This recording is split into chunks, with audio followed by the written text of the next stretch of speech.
નમસ્કાર, હું છું અંજલિ બારોટ. આપ જોઈ રહ્યા છો જીએમ ન્યૂઝ ગુજરાત. નજર કરી આજના મુખ્ય સમાચારો પર. બારડોલી નગરપાલિકા દ્વારા 80મા સ્વાતંત્ર્ય પર્વની ભવ્ય ઉજવણી કરવામાં આવી હતી. નગરપાલિકા પ્રમુખ નીલમબેન વ્યાસના હસ્તે ધ્વજારોહણ કરવામાં આવ્યું હતું. આ પ્રસંગે પાલિકાના ફાયર વિભાગ દ્વારા શિસ્તબદ્ધ પરેડનું આયોજન કરવામાં આવ્યું હતું.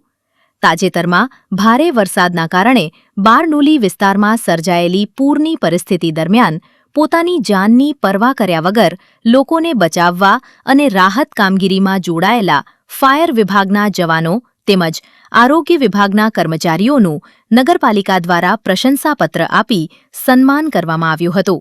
આ પ્રસંગે નગરપાલિકા પ્રમુખ નીલમબેન વ્યાસે દેશવાસીઓને સ્વાતંત્ર્ય પર્વની હાર્દિક શુભેચ્છાઓ પાઠવી હતી. કાર્યક્રમમાં શાળાની બાળાઓ, ચૂંટાયેલા પ્રતિનિધિઓ, ચીફ ઓફિસર, પાલિકાના કર્મચારીઓ સહિત મોટી સંખ્યામાં લોકો ઉપસ્થિત રહ્યા હતા. નીલમ વ્યાસ, બારડોલી નગરપાલિકા પ્રમુખ. આજ રોજ 15મી ઓગસ્ટના સ્વાતંત્ર્ય દિવસ નિમિત્તે બારડોલી નગરપાલિકામાં ઉજવણી કરવામાં આવી હતી.